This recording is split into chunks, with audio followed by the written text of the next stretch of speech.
neurologue, responsable du Centre de neurologie cognitive de Paris-Nord, Île-de-France. Nous sommes ici à l'hôpital Fernand Vidal. Et donc vous êtes responsable du Centre de neurologie cognitive qui abrite en particulier le CM2R, Centre de mémoire, ressources et recherche, ainsi qu'une unité fonctionnelle maladie à corps de Lévy. C'est la première fois, à ma connaissance, qu'en France, on a créé une unité fonctionnelle maladie à corps de Lévy.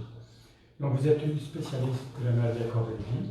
Vous êtes très proche de la DMCL, même si pour des raisons sanitaires, nous sommes un peu éloignés l'un de l'autre. Et vous avez participé, on peut le dire, à la création de l'association et vous êtes membre de notre comité scientifique. Merci, professeur Claire Paquet. Vous avez la parole pour nous parler des traitements dans la maladie à corps de Lévy. Nous aurons après de nombreuses questions, mais tout de suite, je vous laisse la parole.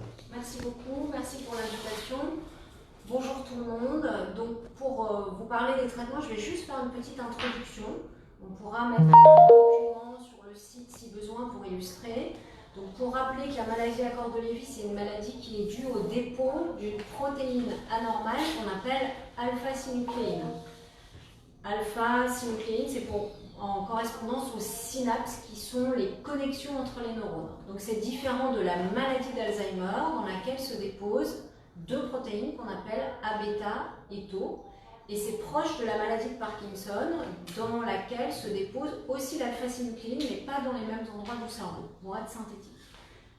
Le dépôt de l'alpha-synucléine engendre des difficultés pour les neurones de communiquer entre eux. C'est-à-dire que les neurones, pour communiquer entre eux, s'envoient comme des petites balles pleines d'une substance chimique, et cette substance chimique donne l'information aux neurones qui le reçoivent. Et donc dans ces substances chimiques, il y a l'acétylcholine, je vous cite les noms parce qu'on en reparlera, l'acétylcholine, la dopamine, la sérotonine, etc. L'alpha-synucléine, elle sert à l'envoi de ces petites balles qui contiennent la substance. Et donc, quand elle dysfonctionne, eh bien, les neurones ne communiquent plus très bien entre eux. Le fait que les neurones ne communiquent plus très bien entre eux dans certaines régions du cerveau, ça donne différents symptômes. Ça donne des troubles du sommeil qui peuvent apparaître 5, 10, 15, voire 20 ans avant les premiers symptômes de la maladie, comme les troubles de la mémoire ou les troubles moteurs. Ça donne ce qu'on appelle une dysautonomie, c'est-à-dire le système nerveux autonome, c'est celui qui régule tout ce qui est automatique, la tension, la fréquence respiratoire, la fréquence cardiaque, la vigilance, etc. Et donc il y a un yo-yo qui se fait au niveau de la tension, des sueurs, de la fréquence cardiaque, etc. Donc ça c'est la dysautonomie. Et puis après il y a les signes qu'on dit cardinaux, à savoir des troubles de la mémoire qui ne sont pas toujours les mêmes. Ça peut être des troubles du langage, ça peut être des troubles de la mémoire, ça peut être des troubles à utiliser les objets. Donc ça, c'est pour la partie intellectuelle de l'atteinte. Il y a des troubles que l'on dit psychiatriques, parce que ce sont des symptômes que l'on trouve aussi dans les maladies psychiatriques, comme les hallucinations, par exemple. Et puis, il y a des troubles moteurs, avec des symptômes qui peuvent ressembler à une maladie de Parkinson. Donc vous voyez, c'est un éventail de symptômes qui sont très importants, ce qui est déjà compliqué. Ce qui complique encore un petit peu plus les choses, c'est que, dans une journée, dans une semaine, dans un mois, ces symptômes fluctuent et les fluctuations font partie de la maladie. Donc non seulement il y a beaucoup de symptômes, et en plus ils fluctuent. Donc c'est difficile de se positionner quant à l'état du patient. Est-ce qu'il est bien, est-ce qu'il n'est pas bien, est-ce que ça évolue, est-ce que ça évolue pas, est-ce que c'est une fluctuation ou pas. Donc ça c'est le deuxième niveau de complexité. Le premier niveau, c'est la variabilité des symptômes, enfin l'éventail des symptômes. Le deuxième niveau de complexité, c'est que ces symptômes fluctuent. Et le troisième niveau de complexité, c'est que tous les patients n'ont pas le même mode d'entrée et n'ont pas tout à fait la même maladie. Je m'explique, il y a des patients qui vont surtout être très moteurs, c'est-à-dire ils vont aller en consultation pour un trouble moteur. La plupart du temps, on va leur dire qu'il y a une maladie de Parkinson et au fil des années, ils vont avoir les autres symptômes qui vont apparaître. Donc ces patients-là, ils sont surtout moteurs. Il y a des patients qui sont surtout cognitifs, c'est-à-dire qu'ils commencent la maladie par des troubles de la mémoire, des troubles de l'orientation spatiale, des troubles d'utilisation des objets, et puis seulement après, plusieurs mois, parfois plusieurs années, ils ont les troubles moteurs. Et puis c'est la même chose, il y a des patients qui commencent par des troubles psychiatriques. Le plus souvent, c'est une dépression, une anxiété qu'on ne comprend pas très bien, qui peuvent se compléter d'hallucinations, sans pour autant être moteurs, par exemple, avoir des symptômes moteurs. Donc vous voyez, il y a beaucoup de symptômes possibles. Tous ces symptômes peuvent fluctuer, et en plus, ce n'est pas la même chose pour tout le monde. Je dirais que seule l'évolution, et au fil de plusieurs années d'évolution, on voit une certaine homogénéité, c'est-à-dire que au fil des années, les symptômes se complètent et après plusieurs années d'évolution, les patients ont globalement tous les symptômes, à différents degrés, mais tous les symptômes. Donc pourquoi je vous explique tout ça? Eh bien, pour vous dire que, le diagnostic n'est pas facile, et c'est pour ça qu'il y a beaucoup de mauvaise orientation diagnostique. Je pense qu'on ne peut pas parler d'erreur à part entière diagnostique, mais au début, en tout cas, il y a une mauvaise orientation diagnostique. Et que, vu qu'il y a un éventail de symptômes importants, eh bien forcément, il va y avoir une multitude de traitements différents. Comme c'est une maladie qui est quand même encore assez peu connue, les premiers critères datent de milieu des années 90 pour le diagnostiquer. Il y a peu de recherches encore en France et en Europe. Elle est peu connue, donc il n'y a pas de traitement validé. C'est-à-dire que, par exemple, dans l'hypertension, dans l'asthme, il y a des grands essais mondiaux qui essayent des nouvelles molécules avec plusieurs milliers de patients inclus dans ces essais-là. Et c'est comme ça qu'on montre qu'un traitement est efficace. Dans la maladie à Cordet-Lévy, vu qu'elle est mal connue et que la recherche n'est pour l'instant pas structurée, eh bien, nous n'avons pas pu faire ces grands essais mondiaux pour valider des traitements. Donc, quand on est dans cette situation et qu'on est médecin et qu'on a en face de nous quelqu'un qui souffre, eh bien, on va prescrire des médicaments qui sont prescrits dans des maladies proches en termes de symptômes. Donc là, dans la maladie à Cordet-Lévy, on va prescrire des médicaments qu'on prescrit dans la maladie de Parkinson, on va prescrire des médicaments qu'on prescrit dans la maladie d'Alzheimer et on prescrit des médicaments qu'on prescrit dans les maladies psychiatriques. Donc, il n'y a pas de traitement vraiment validé. 2, on prescrit en fonction des symptômes. Et si on prend le concept de tout à l'heure des neurones qui communiquent entre eux par des petites balles dans lesquelles il y a une substance, et bien ce qu'on va faire dans la maladie à Cordet-Lévy, s'il y a des troubles moteurs, on va agir sur la dopa. S'il y a des troubles psychiatriques, on va agir sur la sérotonine, grossièrement. Et s'il y a des troubles de la mémoire, on va agir sur l'acétylcholine. Donc ça donne tout un éventail de traitements possibles. Mais ces traitements-là, ils ne seront pas tous les mêmes pour tous les patients. Donc parfois, par exemple, en consultation, je vois des patients qui viennent et qui me disent moi, je voudrais le même traitement que l'autre personne que je connais qui a une maladie à Cordet-Lévy et qui prend tel traitement. Et bien, particulièrement dans cette maladie-là, on ne peut pas se comparer au voisin. Et ce n'est pas parce que nous, on a le même symptôme que le voisin qu'on peut avoir le même traitement, parce que ce n'est pas forcément dans le même contexte, il n'y a pas forcément tous les symptômes équivalents. Donc, pour agir, si on prend symptôme par symptôme, pour agir sur le sommeil, le premier traitement qu'on prescrit souvent, c'est la mélatonine. Et quand je dis la mélatonine, ce n'est pas la mélatonine qu'on achète sur Internet ou qu'on achète en pharmacie en complément alimentaire, c'est de la mélatonine à plus forte dose. C'est-à-dire quand vous l'achetez sur Internet, vous êtes à 0,3, 0,9, 1 mg. Nous, quand on la prescrit, on commence à 3 mg et on va globalement jusqu'à 12 mg.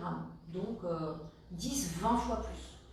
Donc ça, c'est le premier traitement. Souvent, il marche bien. Ça diminue les cauchemars et ça permet de réguler le rythme du sommeil. Ici, dans ce centre, pour les patients qui ont des troubles du sommeil et qui sont somnolents la journée, je prescris de la luminothérapie, ou en tout cas, je l'essaye. Ça ne marche pas toujours, mais je l'essaye, et pour les patients chez qui ça marche bien, eh bien, ça améliore considérablement leur qualité de vie, ça améliore la qualité de vie de l'accompagnant.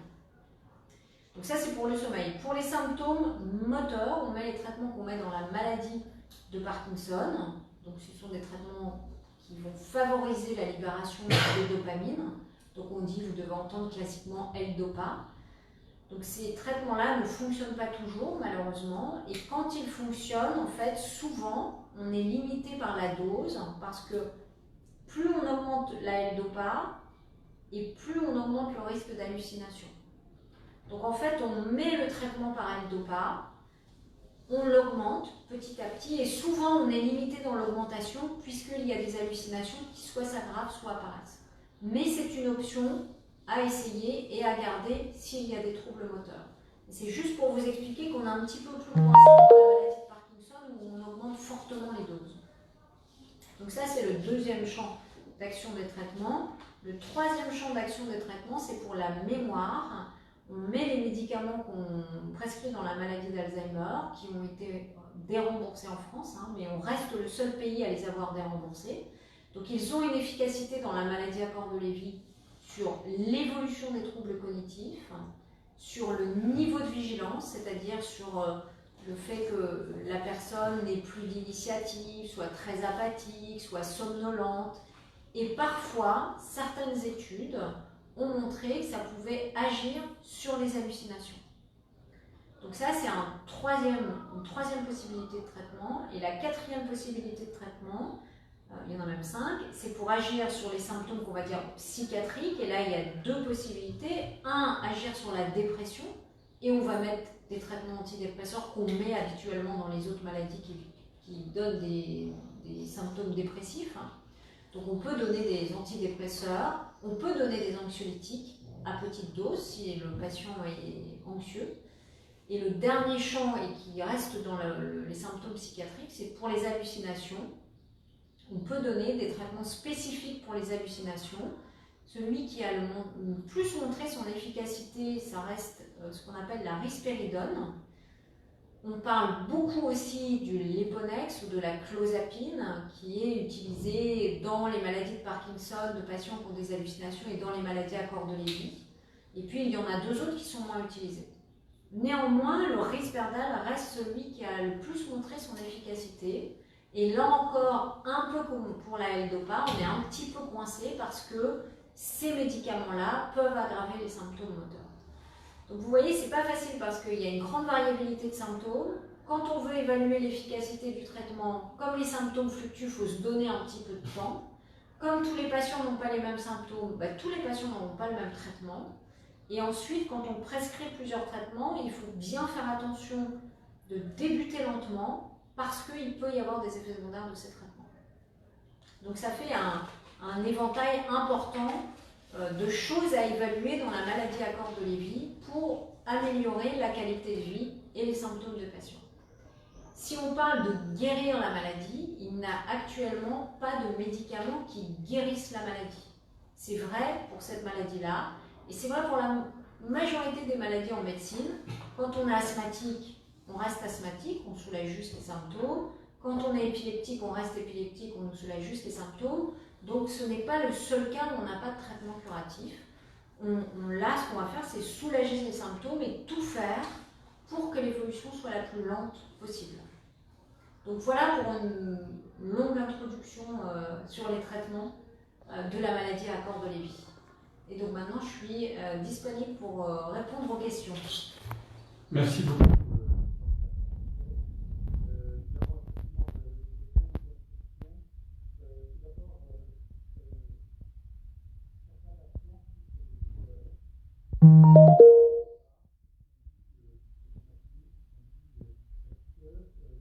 En particulier pour ces douleurs. Alors, il y a 2 cas. Hein. Il y a les douleurs qui sont dues à ce qu'on appelle le syndrome extrapyramidal. Ça fait beaucoup d'informations. Le syndrome extrapyramidal, c'est l'ensemble des symptômes qui ressemblent à la maladie de Parkinson. Et on sait très bien que dans ces syndromes-là, il y a des douleurs avec des fourmillements, des engourdissements, des crampes, des choses comme ça. Et par exemple, très récemment, j'avais une patiente qui prenait de la dopamine, enfin un équivalent de dopamine. J'avais pas l'impression que c'était efficace sur le plan moteur, donc je lui ai proposé qu'on diminue pour arrêter ce traitement qui ne me semblait pas efficace. Et finalement, en diminuant les doses, elle a présenté des douleurs très importantes, des crampes, des fourmillements, des engourdissements, enfin vraiment très importants. Et quand on a réaugmenté la dopamine, eh bien, ça a fortement diminué. Donc, il y a une partie des douleurs qui peut être due au syndrome extrapyramidal et aux symptômes de Parkinson. Et puis après, il y a des douleurs, je dirais, qui peuvent être dues à l'âge. Hein. Le fait que à partir d'un certain âge, on a quand même tous un peu d'arthrose.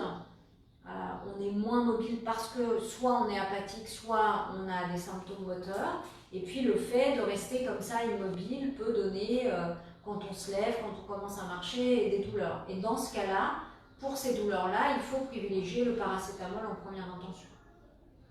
Et alors, on nous demande aussi plusieurs questions sur les médecines alternatives. Est-ce que les médecines douces, l'homéopathie peuvent aider à traiter les symptômes de la maladie à corps de Levy? Alors, l'homéopathie, globalement, dans les pathologies et dans ce que moi je connais, n'a jamais fait preuve d'efficacité sur globalement rien.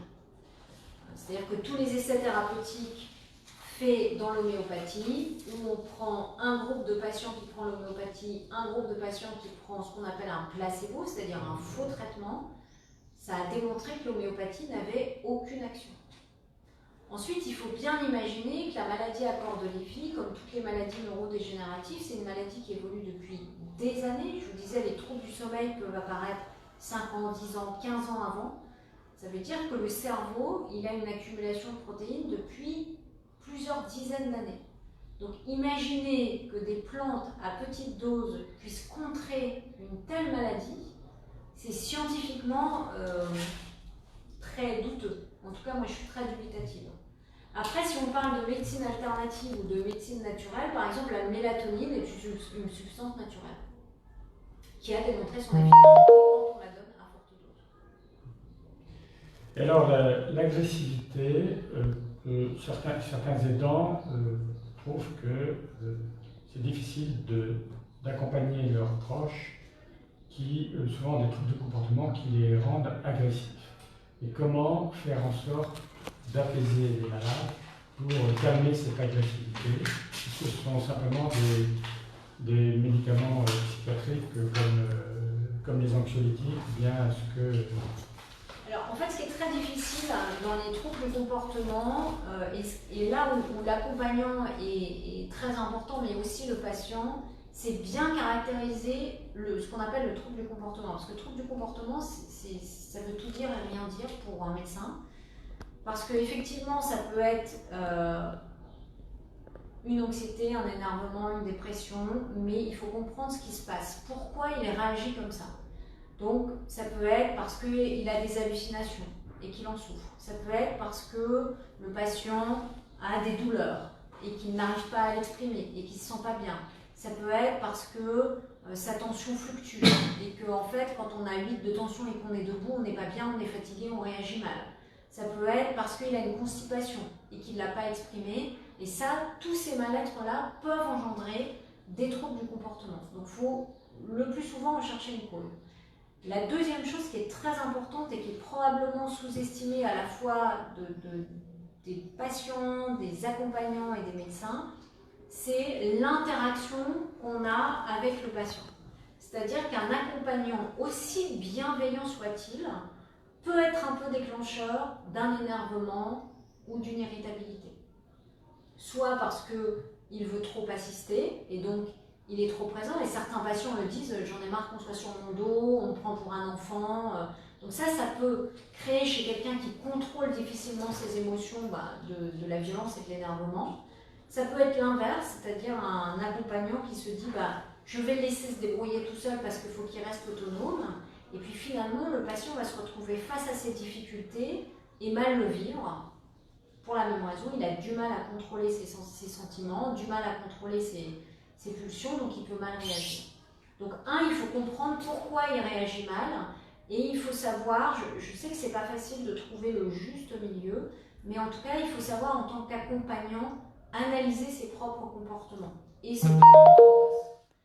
Et deux, en fonction du type de trouble du comportement, eh bien, on va agir différemment. Par exemple, si on se rend compte qu'il y a une constipation qui donne des douleurs abdominales qui ne seront pas forcément étiquetées, on va traiter ça. Si c'est une anxiété, on va traiter l'anxiété. Si c'est parce qu'il a une tristesse, peur de l'avenir, on va traiter la tristesse. Si ce sont les hallucinations qui le rendent comme ça, on va traiter les hallucinations. Donc ça va vraiment être comprendre pourquoi il est comme ça, quel est le vrai type de trouble du comportement, est-ce qu'il hallucine, est-ce qu'il devient violent sans raison, est-ce qu'il est anxieux, est-ce qu'il est déprimé, et puis traiter ce qu'on aura identifié en donnant parfois des conseils à l'accompagnant pour ajuster le comportement, ce qui n'est pas simple quand on est accompagnant 24 heures sur 24 et qu'on est fatigué. Beaucoup de questions sur la rivastigmine et le donepezil, les deux médicaments qui ont été déremboursés et qui sont semble-t-il, efficaces dans le cadre de la maladie à corps de Lévy. On demande si c'est vraiment efficace, parce que le coût est quand même élevé. D'une part, est-ce que c'est vraiment efficace? Est-ce que ça augmente certains autres symptômes, comme les hallucinations ou les fluctuations? Voilà, qu'en est-il de ces deux molécules qui sont aussi, c'est l'Exelon et la Aricept, si mes souvenirs sont bons, hein, qui sont comme donc de rivastigmine et de donepezil.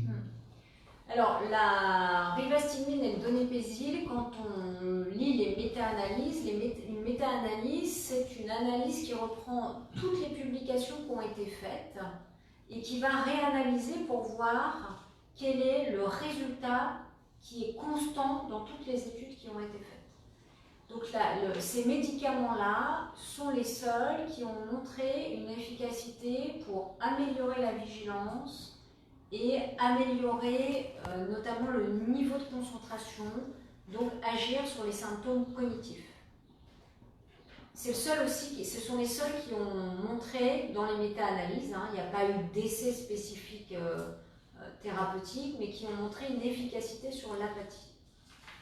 Donc, scientifiquement parlant, il n'y a pas trop de sujets sur le fait que ce sont des médicaments efficaces. Oui, les méta-analyses disent que ce sont des médicaments efficaces. Maintenant, la maladie à corps de Lévy est très variable, donc il est probable que des patients réagissent plus ou moins bien à ces médicaments comme aux autres médicaments. Donc là, je dirais ce que je dis toujours, c'est-à-dire qu'il faut ajuster, il faut essayer ces traitements-là. Si on voit une amélioration, il faut essayer. Si on ne voit pas d'amélioration, il faut savoir les arrêter et ajuster aux patients et petit à petit les doses. En tout cas, dans la maladie d'Alzheimer, ils sont efficaces. Moi, cliniquement, j'ai l'impression qu'ils sont efficaces chez les patients et on aurait besoin de faire un essai thérapeutique chez des patients qui ont une maladie à corps de Lévy en prenant plusieurs centaines de patients, en proposant plusieurs centaines de patients d'être inclus, en donnant à un groupe de patients ces traitements-là, à un autre groupe un placebo, afin de confirmer ou non l'efficacité, mais surtout, à mon avis, afin d'identifier les patients chez qui c'est efficace. Parce qu'à mon avis, la question est là, comme pour les patients qui souffrent de maladie d'Alzheimer, c'est que ces traitements sont efficaces pour une certaine population de patients, et pour l'instant, on n'a pas les moyens médicaux et scientifiques de déterminer a priori, c'est-à-dire avant de prescrire le traitement, qui va répondre et qui ne va pas répondre. Est-ce qu'il y a des essais thérapeutiques en cours, en particulier pour les malades jeunes? Alors, il y a des essais thérapeutiques en cours. Après, ça dépend ce que ça veut dire jeune. Oui. Souvent, l'âge le plus jeune, c'est 55 ans. Ça va de 55 à 85 ans. C'est l'éventail d'âge qui est pour tous les essais thérapeutiques. Et à l'étranger, c'est le même genre d'essais? Voilà. Les essais thérapeutiques sont mondiaux. Donc ça veut dire qu'on a le même protocole partout dans le monde. Maintenant, pour faire un essai thérapeutique sur une sous-population, c'est-à-dire sur un sous-groupe de patients, on va prendre l'exemple des sujets jeunes, il faudrait qu'il y en ait suffisamment pour montrer l'efficacité. C'est-à-dire que si en France on a 50 patients jeunes et qu'on doit diviser en deux groupes, eh bien on ne pourra pas montrer l'efficacité, on n'aura pas assez de patients. Est-ce que la maladie à corps de Lévy est, au moins dans certains cas, héréditaire? Et est-ce qu'il existe un moyen, éventuellement, de se faire dépister pour savoir rapidement si on a si on peut souffrir de cette maladie pour des causes héréditaires? Alors, je vais attendre un peu parce qu'il semblerait qu'on ait perdu la connexion. Complètement. J'ai plus le wifi. Vous voulez changer de connexion? Ah, ça y est, je l'ai. Voilà. Donc je vais répéter la question parce qu'on a été un petit peu interrompu. La question était, est-ce qu'il y a des formes de maladies à corps de Lévy qui sont héréditaires? Donc héréditaire, ça veut dire, il y a deux significations au mot héréditaire. L'héréditaire, ça veut dire d'une part qu'il y a plusieurs cas dans la famille, et pour certaines familles, pas pour toutes, qu'on ait identifié un gène malade.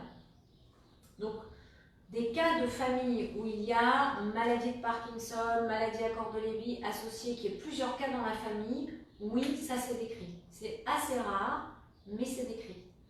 L'identification d'un gène responsable, pour l'instant, il y a un gène sur lequel on travaille, qui est le gène d'une enzyme qui a un nom barbare qui s'appelle la glucocérébrosidase, GBA, c'est plus simple à retenir, mais pour l'instant il n'est pas validé pour l'analyse de dépistage. C'est-à-dire qu'en recherche, si j'étudie 100 patients qui ont une maladie à corps de Lévy et que je vois que certaines formes sont familiales, héréditaires, et que je vois qu'il y a une mutation dans le gène GBA, comme ça reste très peu de cas, on ne peut pas le valider. Donc je ne peux pas proposer un dépistage aux membres de la famille. Donc probablement que ce gène-là va être validé dans les années à venir, mais il faudra attendre que la pathologie de ce gène soit validée pour pouvoir le proposer en dépistage. Donc pour l'instant, pour répondre simplement à la question, oui, il y a quelques formes familiales qui sont rares, et non, on n'a pas encore de dépistage à proposer à l'entourage. Est-ce que l'alimentation peut jouer un rôle?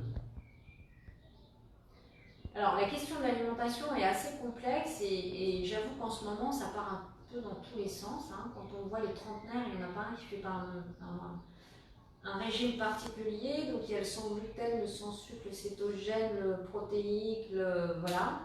Pour l'instant, il n'y a rien de montré. En fait, le seul régime qui a pu montrer un effet sur le cerveau, et pas dans la maladie encore de Lévy, en tout cas pas pour l'instant, c'est ce qu'on appelle le régime cétogène, qui a montré une efficacité dans l'épilepsie, qui est une maladie du cerveau, et dans certains maux de tête qui sont des maladies du cerveau. Donc le régime cétogène est un régime difficile, puisque c'est un régime où on diminue de façon extrêmement importante la quantité de glucides. Donc quand je dis glucides, bien sûr, je pense aux bonbons, aux barres chocolatées, etc., mais aussi aux pâtes, aux pommes de terre, au pain, enfin à tout ce qui est riche en glucides. C'est-à-dire que c'est vraiment une alimentation où on va diminuer les glucides, donc une grosse part de notre alimentation, tout en augmentant les lipides. Tout en essayant de ne pas perdre trop de calories, parce que maigrir, c'est très délétère dans les maladies neurodégénératives. Donc voilà le seul régime qui a pu montrer un effet sur le cerveau, mais pour l'instant il n'a pas fait preuve de son efficacité dans la maladie à corps de Lévy. Moi j'ai certains patients qui l'ont fait, donc s'il y a des gens qui lisent sur le régime cétogène et qui se mettent au régime cétogène, attention, il y a quand même deux risques. C'est un, augmenter le cholestérol dans le sang, parce qu'on mange beaucoup plus de gras avec l'augmentation du risque de cholestérol. Et le plus gros risque et le plus important, c'est un amaigrissement important qui va affaiblir le patient et qui risque de donner des risques de chute, d'affaiblissement et d'altération de l'état général du patient. Donc moi je dirais que, il faut faire attention de ne pas maigrir, ça ne veut pas dire qu'il faut grossir, il faut faire attention de ne pas maigrir, et deux, avoir une alimentation équilibrée. Merci.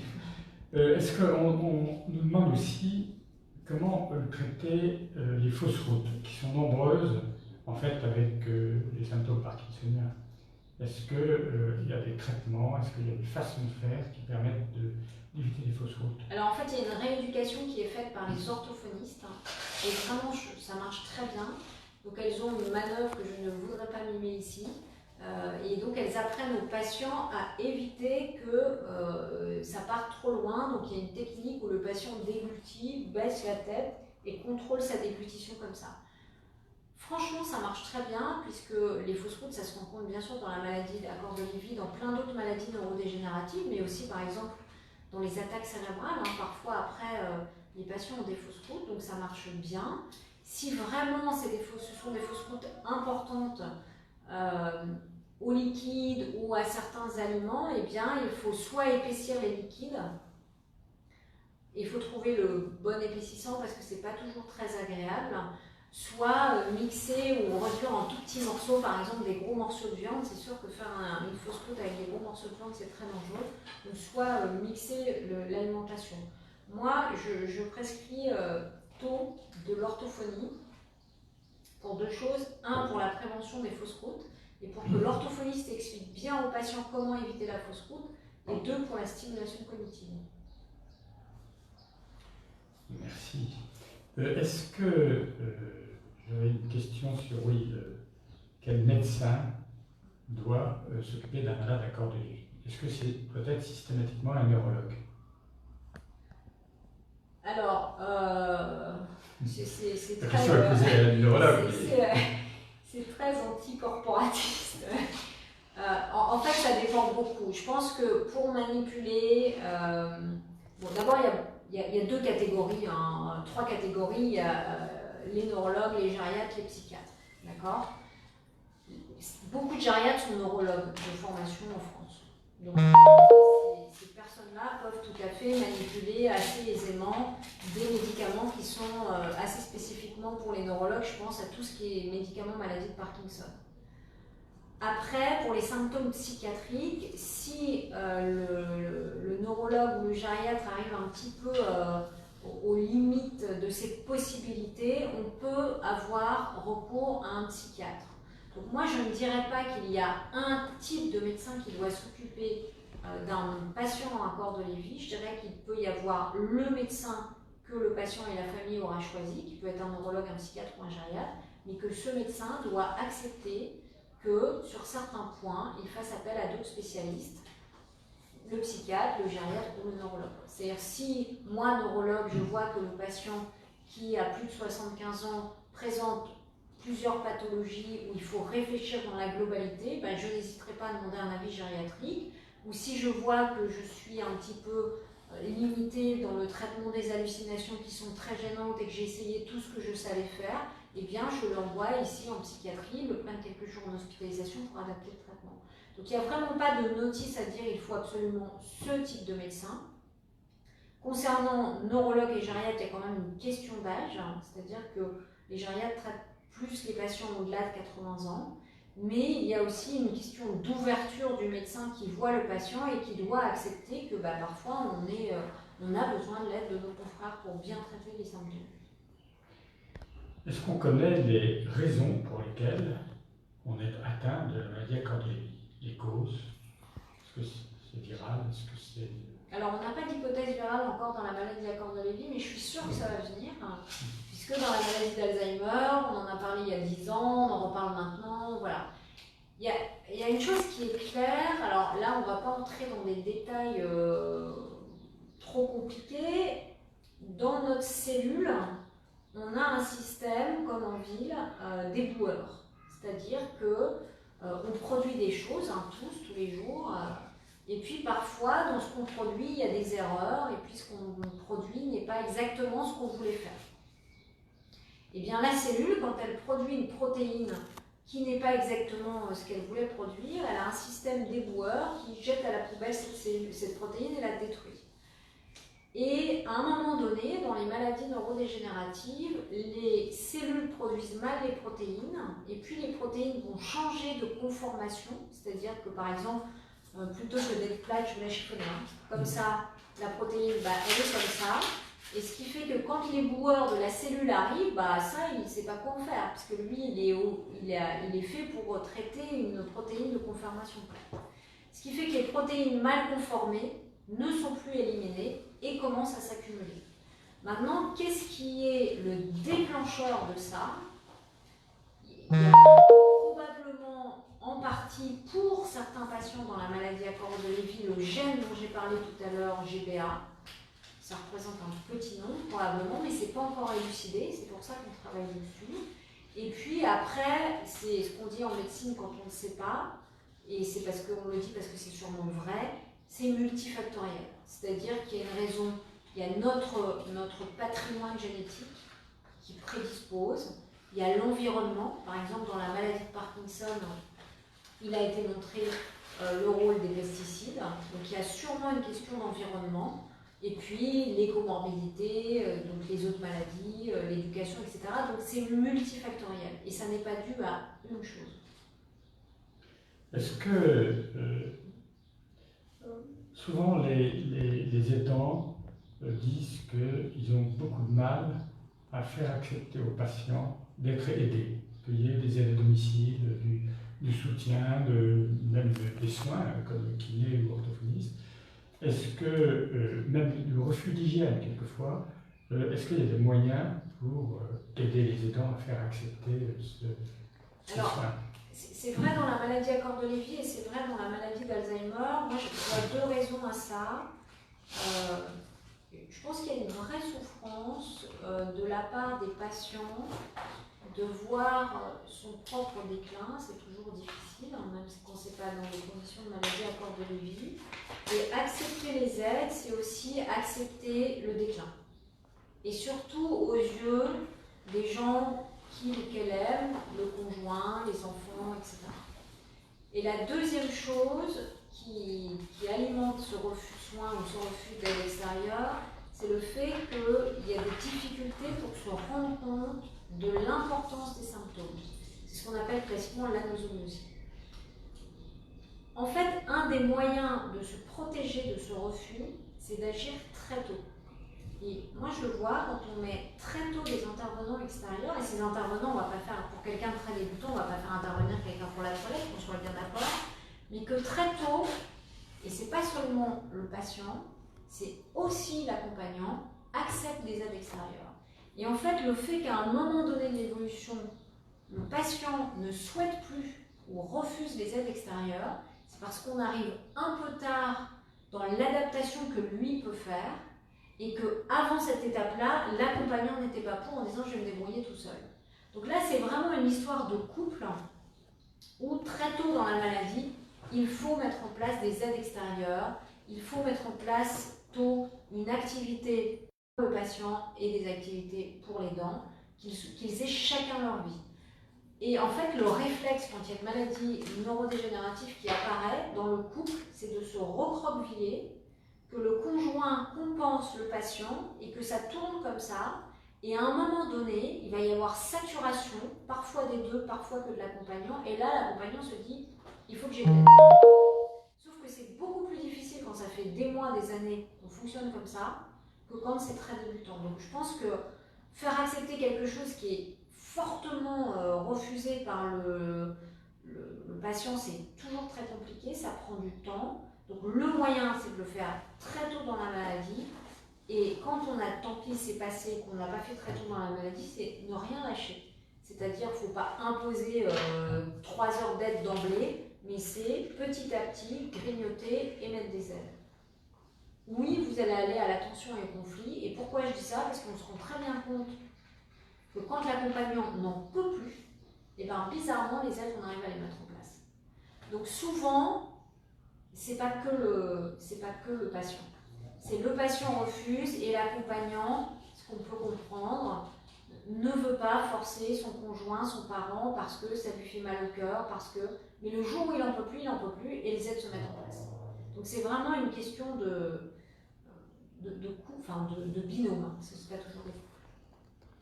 Alors on nous demande si la maladie à corps de Lévy peut provoquer des crises d'épilepsie. En fait, toute maladie neurologique, alors quand je dis neurologique, c'est qui atteint le cerveau, peut provoquer des crises d'épilepsie. Pourquoi? Parce que ça touche le cerveau, ça touche les neurones, et qu'une crise d'épilepsie, en fait, ce sont les neurones qui se mettent à fonctionner tout seuls, tous ensemble, soit une partie du cerveau, soit tout le cerveau ensemble. Donc quand c'est une partie du cerveau, on appelle ça crise d'épilepsie partielle. Quand c'est tout le cerveau, on appelle ça crise d'épilepsie généralisée. Et la crise d'épilepsie généralisée, c'est celle qu'on voit dans les films parfois, où le patient ou la personne tombe, bave, urine, etc. Donc à partir du moment où le cerveau est agressé, que ce soit par une maladie, par un choc, par des traitements, oui, on peut faire des crises d'épilepsie. Ça reste assez rare, enfin en tout cas de ce qu'on connaît actuellement, ça reste assez rare. En tout cas, moi, j'ai pour l'instant pas eu de patient qui ait fait de crise d'épilepsie généralisée. On nous demande votre avis sur la Dépacote. Ah, moi, j'aime bien la Dépacote, hein, mais je trouve que c'est un médicament qui a l'avantage d'être rapidement efficace sur l'irritabilité, l'agressivité. Donc c'est rapidement efficace. Maintenant, ce n'est pas un médicament qu'il faut laisser sur le long terme parce que sur le long terme, il peut avoir des effets secondaires. Mais c'est un médicament que je prescris assez régulièrement quand il y a de la colère, de l'irritabilité, de la violence, des choses comme ça. C'est pas un médicament qui va agir sur les hallucinations. Donc je ne le prescris pas pour les hallucinations. Alors pour revenir à la recherche, vous avez dit qu'en France, la recherche était embryonnaire sur la maladie à corps de Lévy. Alors, à ce sujet, d'ailleurs, petit aparté, mais la 2MCL, dès cette année, enfin déjà l'année dernière, a financé 2 masters pour essayer d'initier justement de la recherche sur la maladie à corps de Lévy. Cette année encore, on va financer d'autres masters plus des projets de recherche. Donc on commence petit à petit en fonction des ressources qui nous arrivent, petit à petit essayer de financer la recherche. Qu'en est-il au niveau national et à l'échelle internationale? Est-ce qu'il y a quand même des projets de recherche sur la maladie à corps de Lévy?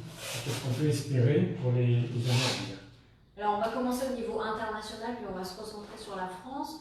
Au niveau international, il y a 2 structurations importantes. C'est l'Association américaine de maladies à corps de Lévy, donc qui est l'équivalent de la 2MCL américain, donc qui finance des projets de recherche avec un réseau de médecins qui s'est organisé, de médecins spécialisés dans la maladie à corps de Lévy. Donc eux initient des projets de recherche.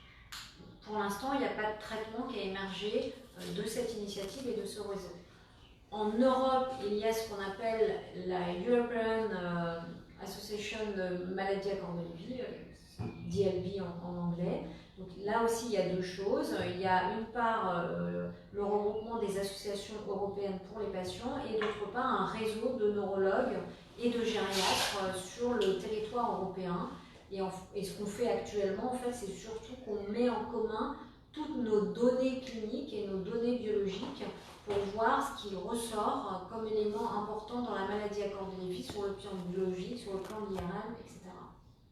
En France, il y a plusieurs médecins qui s'intéressent à la maladie à corps de Lévy. Il y a 2 centres spécifiquement qui vraiment démarrent et initient des projets de recherche sur la maladie à corps de Lévy. C'est Strasbourg avec le professeur Blanc, il fait beaucoup de recherches, notamment sur l'IRM. Et là, il a déposé plusieurs projets de recherche académique sur des essais thérapeutiques, donc notamment l'arivastigmine et le donepezil, et aussi un antibiotique, la doxycycline, dont on peut parler après. Nous, dans notre centre, on a déposé plusieurs projets de recherche académique, un essai thérapeutique sur un médicament qui est bien connu dans la maladie de Parkinson, mais peu utilisé dans la maladie à corps de Lévy, qui s'appelle la rasagiline, que moi je prescris de temps en temps et qui est bien toléré. Et puis un autre projet qu'on vient de déposer là à midi avec ma collègue pour justement pour revenir sur le gène GBA, pour voir si ces patients qui pourraient être porteurs d'une mutation GBA pourraient bénéficier de traitements spécifiques. Donc oui, il y a une recherche qui est initiée. Maintenant, il y a l'appel à projet de la 2MCL qui va inviter des jeunes chercheurs et des chercheurs à déposer des projets. Et puis après, il y a parfois de la recherche non officielle. Ça ne veut pas dire que c'est de la recherche mal faite, mais c'est de la recherche qui n'a pas véritablement besoin de financement. Et là, je pense à des gens qui testent, nous on teste des nouveaux biomarqueurs, des choses comme ça, où on a des petits bouts de financement qu'on réunit. Donc il y a une recherche qui s'amorce en France. Il y a eu quelques essais thérapeutiques en France, donc il y en a eu un qui s'est arrêté il y a 1 an à peu près, et un qui devrait débuter prochainement. C'est de la recherche de laboratoires pharmaceutiques. Après, il y a le laboratoire Sanofi qui est très investi. Ils sont très investis dans la maladie de Parkinson et donc par continuité cherchent à s'investir dans la maladie à corps de Lévy. Voilà, donc il y a de la recherche et puis ça va monter. j'ai pas d'inquiétude sur le fait que c'est quelque chose qui va prendre de l'ampleur. Très bien. Est-ce que on nous demande aussi assez souvent quelle est l'espérance de vie d'un malade à corps de Lévy après diagnostic? Alors moi j'ai compris que c'était très variable d'un malade à l'autre, mais est-ce que vous avez là-dessus des éléments Alors en fait c'est toujours une question qu'on nous pose et c'est une réponse qui est un peu... je pense que c'est une réponse qui est compliquée parce que si on donne une moyenne, c'est violent et ça ne correspond à rien. Dans une classe, quand la moyenne de la classe est de 10, il y a des élèves qui ont 0, il y a des élèves qui ont 20. Donc la moyenne est environ de 5 ans, mais c'est la même moyenne pour la maladie d'Alzheimer. Ce qu'il faut savoir, c'est que cette moyenne, elle est probablement mal calculée, puisque d'abord, la maladie à corps de Lévy est souvent mal identifiée. Donc dans les études qui calculent, ou dans les cohortes, dans les groupes de population qui calculent la mortalité de la maladie à corps de Lévy, les patients sont mal identifiés. Et jusqu'à très récemment, et c'est le cas encore maintenant, les patients sont diagnostiqués quand même tardivement. Moi, je vois des patients en consultation en 2e ou 3e avis, ils évoluent depuis 5 ou 6 ans et ils ne sont pas décédés. Donc je pense que c'est sur cette base-là, ces patients-là qui sont diagnostiqués tardivement, que la moyenne a été calculée à 5 ans. Donc je pense qu'aujourd'hui, c'est un peu trop récent pour donner une réponse précise. Ça, c'est la première de donner sur une des maladies bien identifiées, bien diagnostiquées pour donner une réponse précise. Et la deuxième chose, c'est que comme c'est une maladie qui a une grande variabilité de symptômes, eh bien ça va dépendre des symptômes. C'est-à-dire qu'un patient, par exemple, qui est très moteur, qui fait beaucoup de chutes et qui a en même temps une maladie cardiaque qui est sous anticoagulant, c'est sûr que s'il chute, qu'il se cogne la tête et qu'il est sous anticoagulant, il va avoir plus de risques de décéder qu'un patient, par exemple, qui a une somnolence comme symptôme principal. Donc ça dépend beaucoup du tableau clinique et des risques que prennent les patients, des risques dus à leurs symptômes. Donc là, je pense aux chutes, aux comportements un peu aberrants à cause des hallucinations, aux troubles du comportement, aux fausses routes qui sont une cause de décès importante.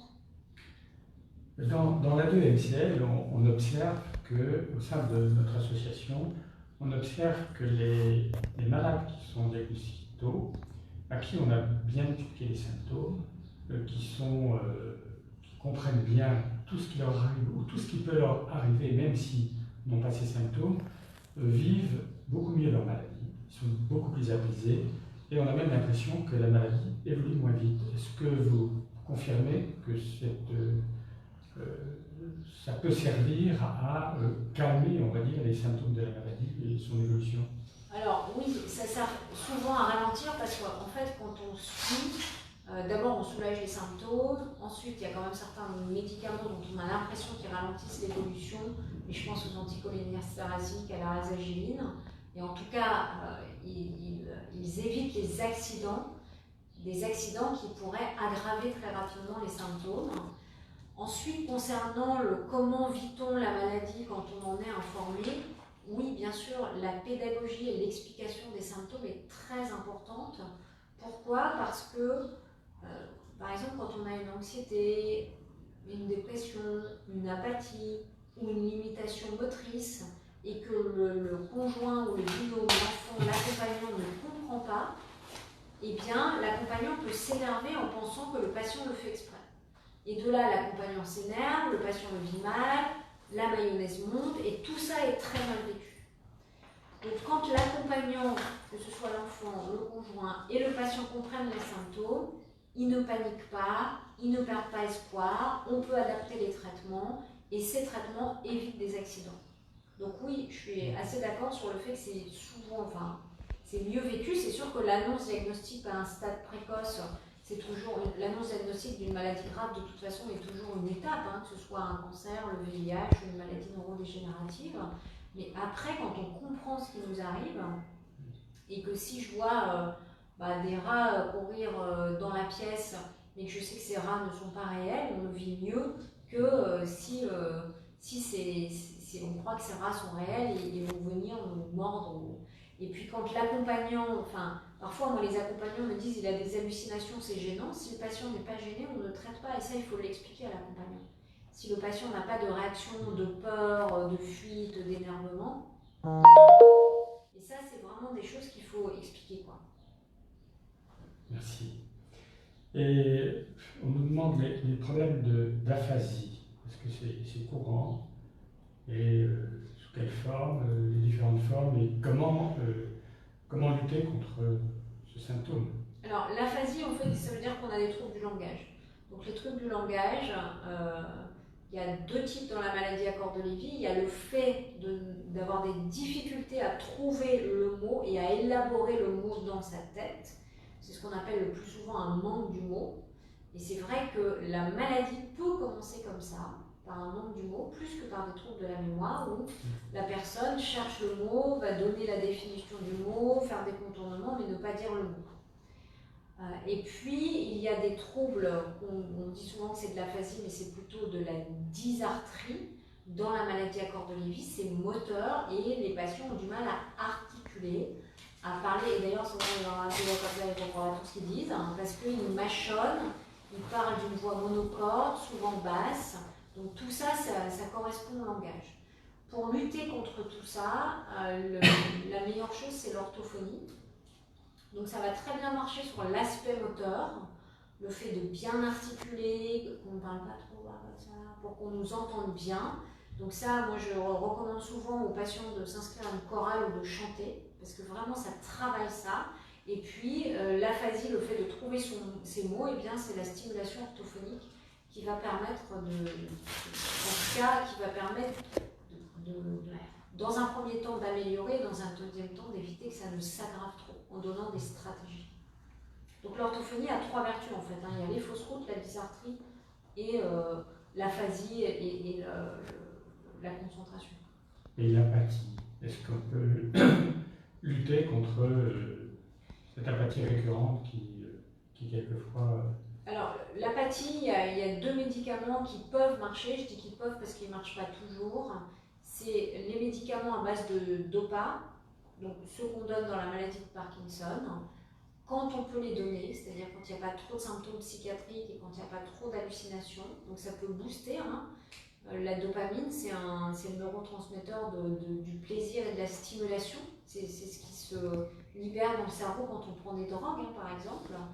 Et puis la deuxième classe de traitement qui peut marcher, c'est les traitements qu'on donne dans la maladie d'Alzheimer, rivastigmine et donépézil, parce que eux, ce sont des boosters, ce sont des stimulateurs. Donc ça peut booster. Tous les autres tests thérapeutiques, en tout cas dans les méta-analyses pour les antidépresseurs, etc., n'ont pas montré leur efficacité sur l'apathie. Et après, tout ce qui est non médicamenteux, à ma connaissance, n'a pas fonctionné. C'est un symptôme qui est difficile parce que l'accompagnant se sent obligé de stimuler le patient et donc du coup s'épuise à stimuler le patient qui n'est pas forcément stimulable. Et pour revenir aux hallucinations, lorsque le malade a des hallucinations, décrit son hallucination et croit que c'est la réalité, est-ce qu'il faut lui expliquer que ce n'est pas la réalité, ou au contraire aller dans son sens et faire semblant de croire que c'est réel? Moi je pense que ça dépend, parce que d'abord, il y a des patients qui savent que c'est pas réel et qui le disent. Je vois un petit enfant au haut de l'armoire et je sais que c'est pas vrai et ils le disent. Donc là, il n'y a même pas besoin de lutter ni même d'en discuter, il le sait. Après, si il y a ce qu'on appelle une adhésion à l'hallucination, c'est-à-dire que la personne pense que c'est vrai et surtout qu'il y a une réaction à cette hallucination, d'angoisse, de peur, là il faut traiter. On peut essayer d'expliquer que ça n'est pas réel, et si on voit que très vite on n'arrive pas à avoir gain de cause, il faut changer de conversation, détourner l'attention, ce qui est faisable chez les gens qui ont des troubles de l'attention, ce qui est le cas des patients qui ont une maladie à corps de Lévy. Et si on voit que même ça ne passe pas, il faut le laisser. Tant qu'il n'y a pas de réaction violente, d'énervement, etc., moi je pense qu'il faut laisser. Et s'il y a des réactions violentes, de peur, de fuite, dans ce cas-là, il faut donner un traitement. Et alors, lorsque la maladie évolue, il est quelquefois difficile d'accompagner le malade qui a beaucoup de symptômes. Certains terminent leur vie en EHPAD, d'autres à domicile. Est-ce que vous avez une idée déjà de la répartition en EHPAD? Est-ce qu'il y en a beaucoup qui sont en EHPAD? Et est-ce qu'il vaut mieux aller tôt dans un établissement du type EHPAD ou au contraire essayer de rester le plus longtemps possible? Quelle est votre opinion sur EHPAD ou domicile? Alors, la répartition pour les maladies à corps de Lévy, c'est difficile puisqu'ils sont peu diagnostiqués. Et que souvent on parle de maladies d'Alzheimer, même en EHPAD, ils ont beaucoup de maladies à corps de Lévy, je pense, et on dit que ce sont des maladies d'Alzheimer. Donc, l'idée de la répartition, je ne sais pas. Moi, les gens que je vois en consultation, ils sont, je pense, à 80% et plus chez eux. Après, le choix de l'EHPAD ou du domicile est vraiment extrêmement personnel. Pourquoi? Parce que ça dépend de plein d'éléments personnels. L'environnement de vie, est-ce que je vis seule? Est-ce que je vis avec quelqu'un? Qui est ce quelqu'un? Quel est l'état de santé de cette personne qui m'accompagne? Quel est mon environnement? Est-ce que je vis dans une maison à étage? Est-ce que je vis dans un appartement? Quelles sont les conditions financières? Est-ce que je peux avoir des aides à domicile toute la journée? Auquel cas, les gens qui ont les moyens d'avoir des aides à domicile toute la journée, souvent choisissent le domicile. Donc je pense qu'il n'y a pas de notice là non plus, hein, comme dans toutes les maladies. Moi, ce que je dis aux patients et aux accompagnants, c'est qu'il ne faut pas culpabiliser de son choix. Et que souvent, quand on arrive à ce choix-là, c'est qu'on estime que c'est le meilleur choix pour la personne.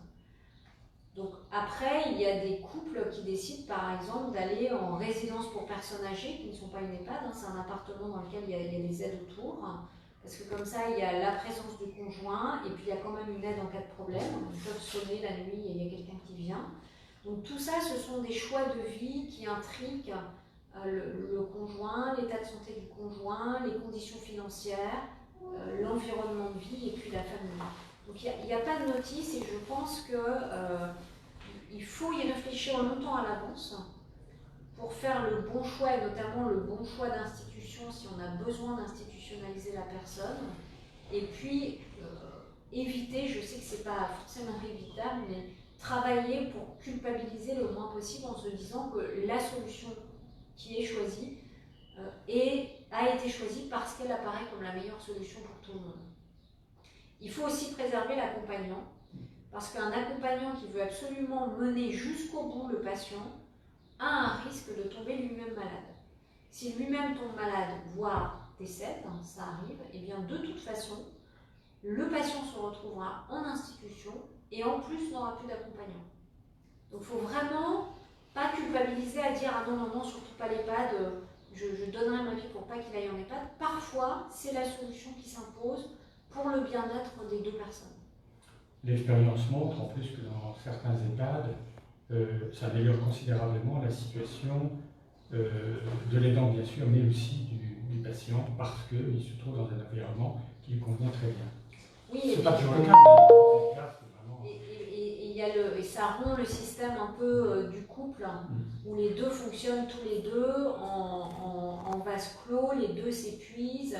Parfois, quand on est conjoint ou enfant, on anticipe trop les besoins du patient, ce qui fait que le patient n'a plus d'initiative. Enfin, c'est des ajustements qui sont compliqués, hein.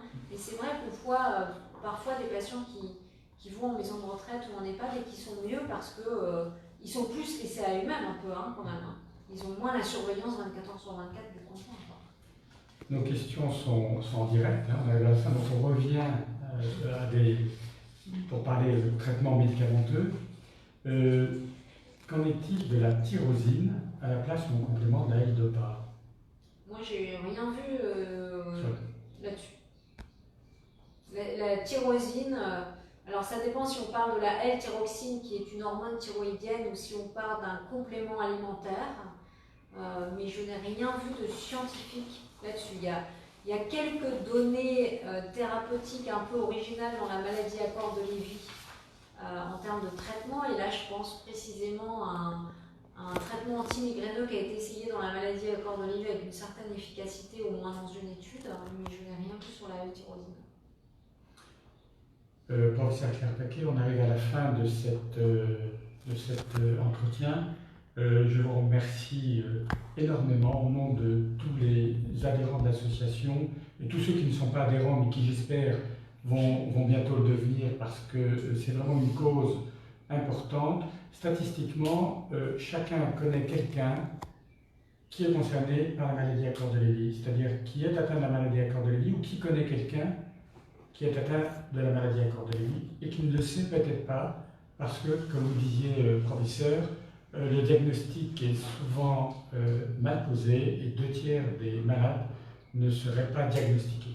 Donc nous nous battons pour ça. N'hésitez pas à venir nous rejoindre, nous aider, nous soutenir.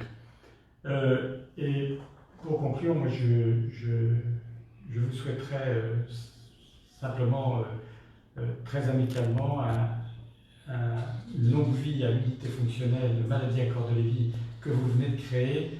Et vraiment, pour nous, c'est d'abord symboliquement, c'est extrêmement satisfaisant de savoir qu'il y a des médecins comme vous, comme le professeur Blanc, comme d'autres, je pense à tous les membres de notre comité scientifique, qui nous aident, qui nous soutiennent, qui feront que cette maladie sera mieux connue et bien traitée et les malades bien accompagnés.